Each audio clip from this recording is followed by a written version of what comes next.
What does an obelisk symbolize? The origin of the word obelisk comes from ob for serpent and el for God, obel. This is just a Greek addition, the isk. So ignore that. But obel,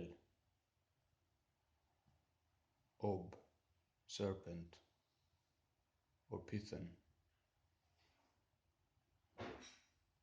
el, God or the. This is in the, if you look it up in the old dictionaries, you will find that. You can easily make a search and find that. And it symbolizes the word or the lost knowledge that the initiates look for. Knowledge from Lucifer to man. How does this knowledge come?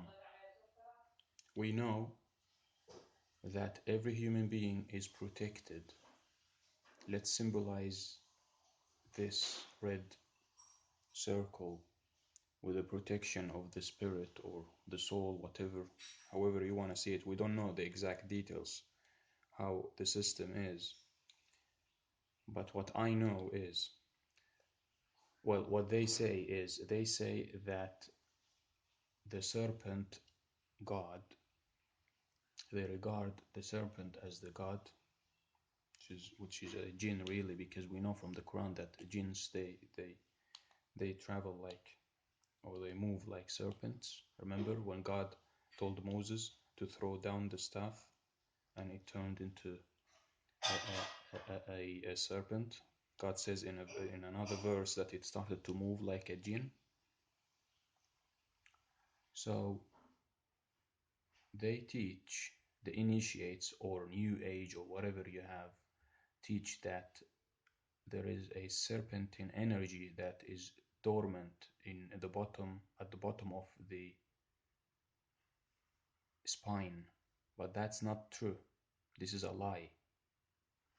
What happens in reality is that it crosses the boundary by invitation. It will come inside your protected sphere, so to speak. It will come inside that.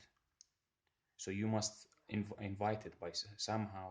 You're inviting this jinn or non-human spirit.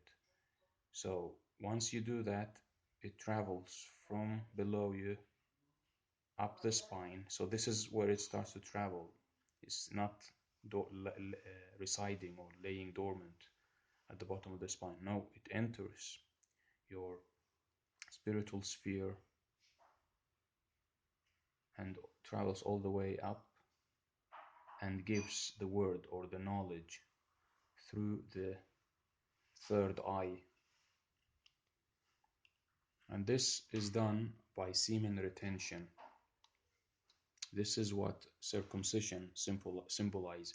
This is why all nations, all continents have the obelisk as their symbol, because this is how they communicate to the other world,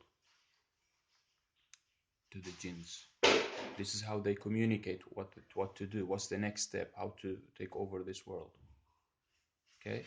They believe they are fooled. They believe that this is God and they're hiding this knowledge from people.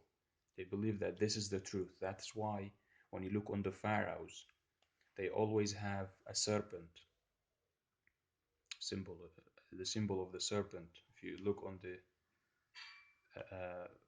ancient Egyptian art, you will always find the serpent next with the pharaoh on top of his head around the sun. Why? Because remember, they worship the sun or the light of the sun, and the serpent being around the sun is because it symbolizes that you get knowledge, this knowledge or this word, this lost knowledge from the light of the sun, i.e. Lucifer, the light bringer. This is why God sent Moses, who was aware of the secret teachings, because he was raised by Pharaoh. He was aware what they were dealing with. So God, that's why God put him in their family. So he learns those truths and then goes and proves to them that it is all wrong. This is why God sent Moses with a real serpent. The staff turned into a real serpent and it ate whatever the magicians produced. This is to symbolize. Moses was telling them that your knowledge is wrong, and to prove this, here, this is my staff. It's turning into a serpent, and it ate whatever they produced. This is how God was telling. This is how God communicates to people.